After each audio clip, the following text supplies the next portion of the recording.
اللهم صل على سيدنا محمد يا رب صل وسلم دائما ابدا على حبيبي. کہ ایک بدعتی مولوی جو تھے نا، بدعتی مولوی بیمار ہو گیا بیچارہ. اب لوگ مختلف، وہ سنتا بھی اونچا. اب کوئی آ کے کہہ رہا ہے کہ بھائی ان مولانا صاحب کو انار کا جوس پلاؤ، کوئی مشورہ دے رہا ہے ان کو انگور کا رس پلاؤ، کوئی کیا کہہ رہا ہے، کوئی کیا کہہ رہا ہے. ایک نے آہستہ سے کہا ان کو دودھ جلیبی کھلاؤ، تو فوراً ایک دم آنکھیں کھول کے کہہ رہے ہیں اس کی تو سنو کیا کہہ رہا ہے یہ، اس کی تو سنو. لوگ حیران کہ اتنا زور زور سے بولنے والوں کا سنائی دے نہیں رہا، اور اس نے آہستہ سے بولا ہے. فوراً کہہ رہے ہیں اس کی بھی تو سنو کیا کہہ رہی ہے. دودھ جلیبی اب تو کھانا چھوڑ دی لوگوں نے. تو خیر دودھ جلیبی پر بھی ایک چٹکلا اکثر سناتا رہتا ہوں نا. دودھ جلیبی والے مجنو الگ ہوتے ہیں اور خون دینے والے مجنو الگ ہوتے ہیں. آج کل الٹا حساب چل رہا ہے. اللہ کے نبی کی محبت میں کھایا جا رہا ہے، کھایا جا رہا ہے، کھایا جا رہا ہے. ہمارے حضرت ایک واقعہ سناتے تھے، بہت دفعہ سنایا ہے، نئے لوگ بھی آتے ہیں، کہ ایک لیلا مجنو کے قصے تو مشہور ہیں نا. مجنو جو تھا، لیلا اس کو ملاقات کا ٹائم نہیں دیتی تھی، وہ بیچارہ اسی غم میں گھلا جا رہا تھا. تو اس کا ناجائز فائدہ ایک 2 نمبر مجنو نے اٹھایا. ایک 2 نمبر مجنو تھا، وہ لیلا کے گھر کے باہر جا کے چادر بچھا کے بیٹھ جاتا. لیلا کے خادم سے کہتا کہ لیلا کو بتاؤ تمہارا دیوانہ آیا ہے. اب پہلے زمانے میں یہ آزادیاں نہیں تھی کہ لیلا اپنے مجنو سے جب چاہے جہاں چاہ کے ڈیٹنگ پوائنٹ بنا لے. رکاوٹیں تھیں، ابا کی، بھائی کی، یہ ساری رکاوٹیں. تو لیلا کہتی چلو میں ملاقات تو کر نہیں سکتی، تو کچھ گفٹ ہی بھجوا دوں. تو دودھ جلیبیاں بھجوا دیتی تھی وہ. یہ مجنو صاحب طبیعت سے یہ 2 نمبر مجنو تھا، یہ پھوڑ پھاڑ کے واپس آ جاتا اور مستنڈا ہوتا جا رہا تھا نا.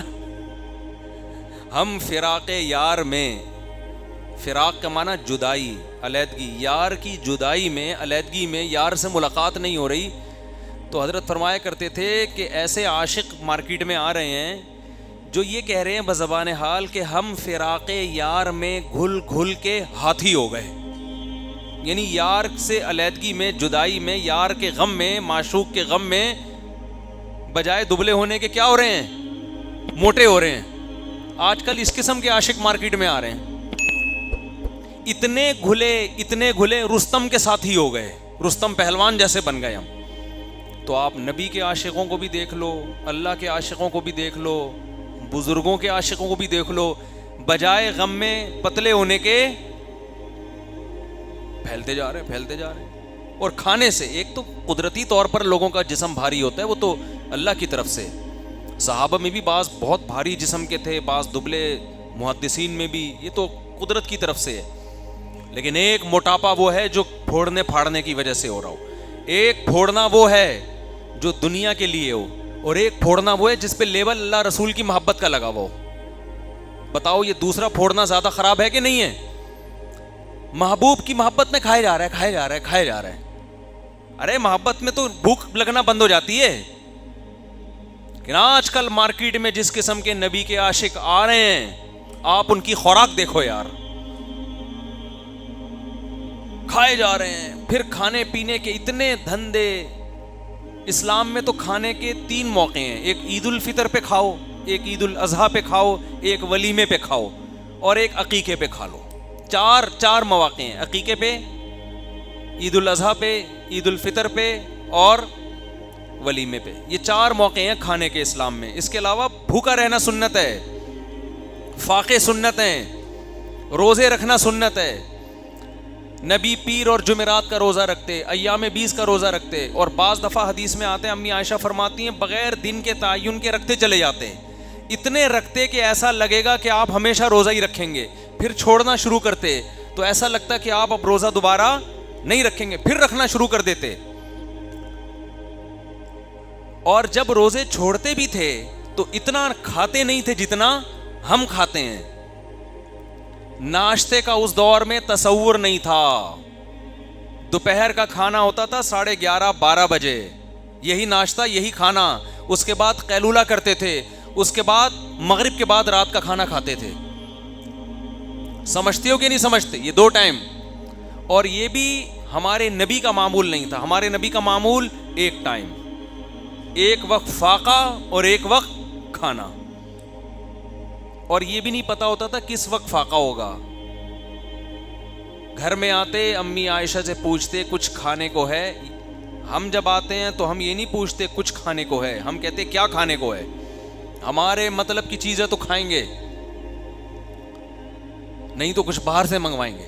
کھانا ضرور ہے, آج اچھا نہیں پکا تو چلو نہیں کھانا, یہ نہیں ہو سکتا. ہمارے مطلب کا نہیں پکا تو اب باہر سے آئے گا. پیزا آرڈر کرو بھائی. کھا بھی کیا رہے ہیں یار, برگر جو چیز جس شکل کی ہوتی ہے نا, ماہرین کہتے ہیں کہ قدرت نے نا میسج دیا ہوا ہے, جیسے اخروٹ بادام جیسا ہوتا ہے, دماغ جیسا ہوتا ہے, تو اس میں اللہ نے میسج دیا ہے کہ یہ کھاؤ گے تو ڈائریکٹ کھا کر کے کہاں لگے گا؟ دماغ. اور واقعی بادام آنکھ جیسا ہوتا ہے, بادام آنکھ کے لیے مفید ہے. تو ایک اللہ نے ایک پیغام دیا ہوا ہوتا ہے بہت سے پھلوں کے اندر, بہت سی چیزوں کے اندر. تو برگر کس جیسا ہوتا ہے؟ برگر جیسا ہوتا ہے. تو برگر کھاؤ گے کیسے بن جاؤ گے؟ برگر جیسا. پراٹھے کھاؤ گے کیسے بنو گے؟ پراٹھے کو چبانا مشکل کام ہے. تو برگر کھاؤ گے تو برگر جیسے ہو جائے گا, جیسے برگر فیملیاں دیکھی ہوں گی آپ نے, جتنا دباؤ دبتا چلا جائے گا, کوئی ریزسٹنس ہے ہی نہیں. تو ہمارے نبی گھر آ کے امی عائشہ سے پوچھتے ہے کہ نہیں ہے کچھ کھانے کو, تو وہ بتاتی ہے تو کھا لیتے, فرماتی نہیں ہے تو اکثر پھر روزے کی نیت کر لیتے. چلو بھائی شام تک تو ویسے ہی کچھ نہیں ہے, روزے کا ثواب کیوں ضائع کریں بھائی. آج دیندار ہونا اور کھانا یہ لازم اور ملزوم ہے. حضرت شیخ الحدیث مولانا زکریا رحمۃ اللہ علیہ سے کسی نے پوچھا کہ حضرت کھانے کے بعد میٹھا تو سنت ہے. انہوں نے کہا کھانا کھانا ہی سنت نہیں ہے, فاقے کرنا سنت ہے. اور ایک چیز کھایا کرتے تھے نبی صلی اللہ علیہ وسلم, کھجور ہے تو صرف کھجور, اسی سے سیر ہونا ہے. یہ نہیں کہ کھجور میں مکھن جیسے ہم لوگ کر رہے ہوتے ہیں, ملائی ملا کے مکھن ملا کے. روٹی ہے تو صرف روٹی, ایک خوراک. دودھ تو صرف دودھ سے. آپ تجربہ کر کے دیکھیں, کبھی شدید بھوک لگی ہو, صرف دودھ سے پیٹ بھریں, بہت مزہ آئے گا. دودھ جزو بدن بنے گا. یہ جو آج کل دودھ پی کے بھی کیلشیم کی کمی پوری نہیں ہو رہی, اس لیے کہ دودھ سے پہلے 2 پراٹھے کھا چکا ہوتا ہے, اس کے بعد کیلشیم کے لیے کیا پی رہا ہوتا ہے؟ دودھ. وہ دودھ پریشان ہوتا ہے کہ جگہ کدھر بناؤں میں, ساری جگہیں تو ڈبل روٹی اور انڈوں نے لے لی ہے, میرے لیے تو کوئی اسپیس چھوڑی نہیں ہے اس نے. تو تباہی کرے گا, وہ دھماکے سے پھٹے گا. تو شدید بھوک کی حالت میں جب بھوک لگی رہی, ہمارے نبی نے کیا پیا ہے؟ دودھ. اور آپ کر کے دیکھیں یہ کام. شدید بھوک جب لگے تو آپ صرف کھجوریں کھائیں, آپ کو نقصان نہیں دیں گی, طاقت آئے گی, توانائی آئے گی باڈی میں. نبی صلی اللہ علیہ وسلم کے سامنے ایک روایت میں آتا ہے دودھ میں شہد ڈال کے پیش کیا گیا, آپ نے منع کر دیا پینے سے.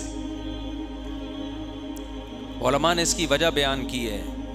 یہ وجہ نہیں کہ یہ نقصان دہ ہے, یہ وجہ کہ آپ نے دنیا سے بے رغبتی اختیار کی, گویا اس کو گویا عیش و عشرت سمجھا کہ 2 لذتیں ایک ساتھ. شہد بھی اور جائز ہے, پی سکتے ہیں, کوئی گناہ نہیں ہے. بہت سے صحابہ پیتے ہوں گے, نبی نے منع نہیں کیا ان کو, جنہوں نے ایسی زندگی رکھی جیسے مالداروں کی ہوتی ہے, لیکن ہمارے نبی نے پسند نہیں کیا. اور اس میں ایک نقطہ بھی ہے کہ جب آپ کسی چیز کو کسی دوسری چیز سے ملاتے ہیں نا, تو اس کا وہ سارا فارمولا ہی چینج ہو جاتا ہے. بھائی شہد ویسے ہی کھا لو یار, وہ خود ایک کمبینیشن ہے مختلف چیزوں کا. دودھ خود ایک کمبینیشن ہے, مرکب ہے بہت ساری چیزوں کا. اتنی 20 چیزیں ملا کے ملغوبہ بنا کے کیا کر رہے ہوتے ہیں؟ کھا رہے ہوتے ہیں. لگتا پھر کچھ بھی نہیں ہے باڈی کو. خیر, تو ہم فراق یار میں گھل گھل کے ہاتھی ہو گئے، اتنے گھلے رستم کے ساتھی ہو گئے. تو وہ جو مجنوں تھا وہ کیا کرتا تھا، تو لیلا اصل جو سچی مچی کا مجنوں تھا، جیسے میں سچی مچی میں گیا نا، تو سچی مچی کا جو سچی مچی کا جو مجنوں تھا، وہ سچی مچی سے مجھے یاد آتا ہے. میں نے کہا تھا نا سچی مچی میں جاؤں گا، دیکھ لا نا سچی مچی میں گیا، وہ خواب تو نہیں دیکھا نا آپ لوگوں نے. تو جو سچی مچی کا مجنوں تھا نا، مجنوں، وہ کیا ہوا، وہ بیچارہ کہہ رہے یہ دھدیوں پہ ٹرخا رہی ہے، ملاقات کا ٹائم نہیں دے رہی، شادی کی ڈیٹ فکس نہیں کر رہی ہے. جھوٹی موٹی کا مجنوں بیٹھ کے آتا اور دودھ جلیبی روزانہ کھا کھا کے مسٹنڈا بنتا چلا گیا. ایک دن لیلا کو خیال آیا کہ روز دودھ جلیبی بھیج رہی ہوں اور کھا کے چلا جاتا ہے. خادم سے کہا چیک کر کے بتاؤ یہ سچی مچی والا ہے یا جھوٹی موٹی کا ہے. اب خادم کو کیا پتا، اس نے سچی مچی کا دیکھا ہی نہیں تھا. اس نے کہا جی مجھے تو نہیں پتا، پہلے کوئی تصویریں بھی نہیں ہوتی تھی، موبائل سے تصویر کھینچ کے لے کر آؤ. تو اس نے کہا چلو میں اس کو آزماتی ہوں، میں کہتی ہوں کہ آج خالی پیالہ لے کے جاؤ اور اس سے کہنا آج لیلا نے تم سے تمہارا خون مانگا ہے، تھوڑا کاٹ کے نا ذرا پیالے میں خون بھر کے دے دو، اسی سے پتہ چل جائے گا سچی مچی کا ہے یا. تو جب وہ خادم خالی پیالہ لے کے آئے نا تو مجنوں کے تو ہوش اڑ گئے. کیا ہو گیا بھئی، یہ جلیبی کہاں ہے اس میں؟ اس نے کہا لیلا نے آج تم سے تمہارا خون مانگا ہے. تو کہتے ہیں ہم جلیبی کھانے والے مجنوں ہیں، خون دینے والا وہ بیٹھا ہوا ہے. سمجھ رہے ہو، خون دینے والا. آج آپ حقیقی عاشقین کو دیکھنا چاہو تو آپ دنیا میں سروے کر کے دیکھ سکتے ہو کہ خون دینے والے کون اور جلیبی کھانے والے، بولو، یہ پتہ چل جائے گا. خون دینے والے الگ ہیں، جلیبیاں کھانے والے الگ ہی ہوتے ہیں. خیر، مفتی طارق مسعود صاحب کے بیانات سننے کے لیے youtube.com/مفتی طارق مسعود کو سبسکرائب کریں، اور اگر آپ لائیو ویڈیو کو کبھی بھی مس نہیں کرنا چاہتے ہیں تو سبسکرائب کرنے کے بعد بیل آئیکن پہ کلک کرنا مت بھولیں.